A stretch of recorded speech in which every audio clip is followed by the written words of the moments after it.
Hello বন্ধুরা, আজকে আমরা জানবো ১৭ই নভেম্বর যে ইন্টারন্যাশনাল কোর্ট ট্রাইব্যুনাল বাংলাদেশের শেখ হাসিনাকে ফাঁসির সাজা শুনিয়েছেন, তার যে ওয়ার ক্রাইম ছিল, তিনি একজন ক্রিমিনাল হিসেবে ঘোষিত হয়েছেন এবং তাকে ফাঁসির সাজা শুনিয়েছেন।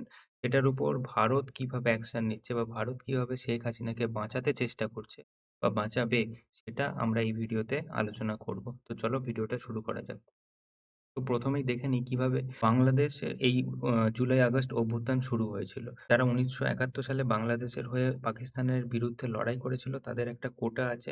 বেসিক্যালি ইন্ডিয়ার যেমন আ কাস্ট বেসড কোটা, সেরকমই বাংলাদেশে একটা কোটা আছে। যারা মুক্তিযোদ্ধা হিসেবে লড়াই করেছিল, তাদের এবং তাদের ফ্যামিলি মেম্বারদের এই কোটার বেসিসে সরকারি চাকরি দেয়া হয়।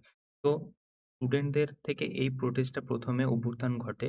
তাদের বক্তব্য এটাই ছিল যে কোটার মাত্রা এতই বেড়ে গেছিল যে যাদের কাছে কোটা নেই, যারা জেনারেল ক্যান্ডিডেট, তাদের চাকরি পাওয়াটা খুব দুর্বিষহ হয়ে উঠেছিল। যেমন পশ্চিমবঙ্গ বা ভারতে এসসি, এসটি এবং ওবিসিরা কম নাম্বার পেয়েও অনেক সময় তাদের কাস্ট বেসড কোটা লাগিয়ে তারা সরকারি চাকরি পেয়ে যায়। কিন্তু এই সরকারি চাকরি জেনারেল ক্যান্ডিডেটদের পেতে খুবই, মানে তাদের টাফ ফিল হয়। তো তাদের একটাই বক্তব্য ছিল যে কোটা একটি ভিক্ষা এবং মুক্তি পাক শিক্ষা। কোটা হটাও, এটাই তারা চেয়েছিল। তো ১ম এ যদিও এটা স্টুডেন্ট প্রোটেস্ট হিসেবে শুরু হয়, তারপরে এখানে সমস্ত মানুষ যোগদান করে এই স্বৈরাচার সরকারের বিরুদ্ধে এবং তাদের যে দুর্নীতি আছে তার বিরুদ্ধে। এখানে বলছে, "It seems the student toppled Prime Minister Sheikh Hasina's government in 5 short weeks." যদিও মনে হতে পারে যে ৫ সপ্তাহের মধ্যেই স্টুডেন্টরা শেখ হাসিনার গভর্নমেন্টকে নড়িয়ে দিয়েছে বা ফেলে দিয়েছিল। But this revolution was 15 years in the making. স্টুডেন্টদের যে প্রোটেস্ট ছিল সেটা ১৫ বছর ধরে এবং মানুষদের যে রাগ ছিল সেটা ১৫ বছর ধরে ভিতরে কোথাও ছিল। যেটার ফলে ২৪ এর জুলাই আগস্টে যেটা একসাথে ফেটে পড়েছে, যার ফলে যার গোটা রিঅ্যাকশনটা হচ্ছে শেখ হাসিনা বাধ্য হয় আ তার সরকার ছাড়তে। এই আন্দোলন আস্তে, আস্তে জুলাই রেভলিউশন, জুলাই মাস আপরাইজিং, জেনজি রেভলিউশন নামে পরিচিত হয়। এছাড়া স্টুডেন্ট পিপলস আপরাইজিং নামে পরিচিত হয়। এরপর যেটা হয়, ১৭ই নভেম্বর ২০২৫ অর্থাৎ গতকাল ইন্টারন্যাশনাল ক্রাইম ট্রাইব্যুনাল বাংলাদেশের তারা শেখ হাসিনাকে একজন ক্রিমিনাল হিসেবে ঘোষণা করেছেন এবং ডেথ সেন্টেন্স শুনিয়েছেন।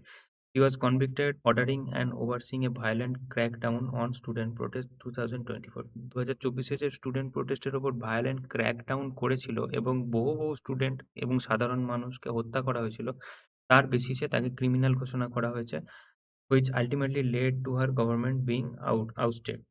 যার ফলে তার গভর্নমেন্ট পড়ে গেছিল। শেখ হাসিনার সাথে আরো ২ টো ব্যক্তিকে কনভিক্টেড করা হয়েছে, ডেথ সেন্টেন্স দেয়া হয়েছে। Former home minister Asaduzzaman Khan Kamal and inspector general police Chowdhury Abdullah Al Mamun. এই দুজনকেও তাদের ডেথ সেন্টেন্স ঘোষণা করা হয়েছে। এখানে এবার একটা আমি উইকিপিডিয়া থেকে স্ক্রিনশট নিয়েছি। স্ক্রিনশটটা খুব ভাইটাল, যে আমাদের মনে হতে পারে কেন কোনো প্রাইম মিনিস্টারকে আ ক্রাইম ট্রাইব্যুনালে কেন তার জাজমেন্ট শুনিয়ে তাকে ডেথ সেন্টেন্স কেন শোনানো হলো, এটা মনে হতে পারে। তো জুলাই আ যে আমাদের স্টুডেন্ট প্রোটেস্ট ছিল বা যে জুলাই অভ্যুত্থান যাই বলি না কেন, সেখানে অফিসিয়ালি বাংলাদেশ সরকার বলছে আমাদের ৮৩৪ প্লাস এখানে ডেথ। হেলথ থেকে এখানে বলেছে ১০০০ এরও বেশি। কিন্তু স্টুডেন্ট অর্গানাইজেশন থেকে বলছে ১৫৮১ জনকে মারা হয়েছে বা কোনোভাবে মারা গেছে এবং ইনজিউরড হয়েছে ১১৫০০ জনের বেশি এবং অ্যারেস্ট হয়েছে ১১৭০০ জনেরও বেশি। এগুলো সব অফিসিয়াল সংস্থা বা কোনো না কোনো অফিসিয়াল সংস্থার নাম্বার। তো সেই জন্যই এত গণহত্যা করেছে বলেই কিন্তু এই শেখ হাসিনাকে ডেথ সেন্টেন্স শোনানো হয়েছে। এবার দেখে নেব ইন্টারন্যাশনাল রিঅ্যাকশন কি আছে। যেখানে চায়না এবং ইউনাইটেড স্টেট দুজনেই কিন্তু, দুটো দেশই কিন্তু নিজেদেরকে সরিয়ে নিয়েছে নিজেদের থেকে।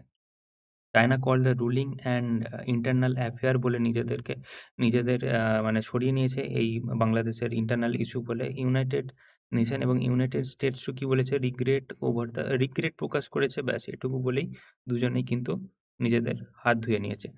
মেইন প্রেশার এসে গেছে ইন্ডিয়ার উপর। বাংলাদেশের কারেন্ট গভর্নমেন্ট অথবা ইউনূস গভর্নমেন্ট ইন্ডিয়ার উপর প্রেশার ক্রিয়েট করছে, কারণ শেখ হাসিনা এখন নিউ দিল্লিতে আছে।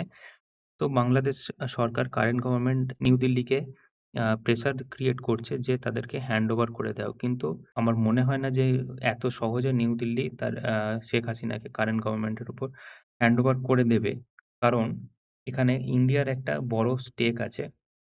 শেখ হাসিনাকে সবসময় ইন্ডিয়া গভর্নমেন্ট সাপোর্ট করে এসেছে এবং ইউনূসকে সাপোর্ট করে এসেছে চায়না। তো ইন্ডিয়ান গভর্নমেন্ট বা মিনিস্ট্রি অফ এক্সটার্নাল অ্যাফেয়ার্স থেকে কি রিঅ্যাকশন এসছে বা কিভাবে বাঁচাবে সেটাই এবার ডিসকাস করছি। Ministry of external affairs in a formal statement said noted, বলেছে আমরা নোট করছি এবং বাংলাদেশের মানুষের পিস, ডেমোক্রেসি এবং স্টেবিলিটি, শান্তি, প্রজাতন্ত্র এবং স্টেবিলিটি রক্ষা করতে যে বেস্ট ডিসিশন হবে সেই বেস্ট ডিসিশনই নেওয়া হবে। ইন্ডিয়া এটা বলেছে যে we are committed to the best interest of people of Bangladesh, including peace, democracy and stability.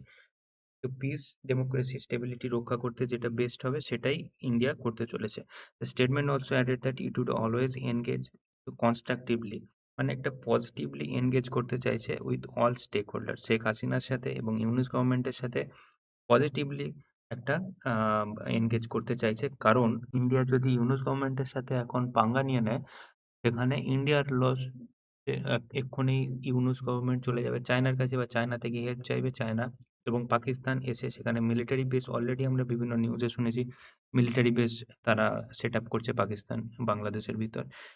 তো ইন্ডিয়া কখনোই বলতে পারে না যে আমরা ইউনূস গভর্নমেন্টের এগেনস্টে যাবো, হাসিনাকে বাঁচিয়ে দেবো, এইসব করবো। কিন্তু নিউট্রাল স্ট্যান্ড নিয়েছে ইন্ডিয়া, যাতে করে পজিটিভ ডিসকাশনের দ্বারা জিনিসটা সলভ করা যায়। তো এখানেই রাখছি আজকে। Thanks for watching. ভিডিও ভালো লাগলে অবশ্যই সাবস্ক্রাইব করবে এবং লাইক করবে। ভিডিও কেমন লাগলো অবশ্যই কমেন্টে লিখে আমাকে জানাবে। Thank you.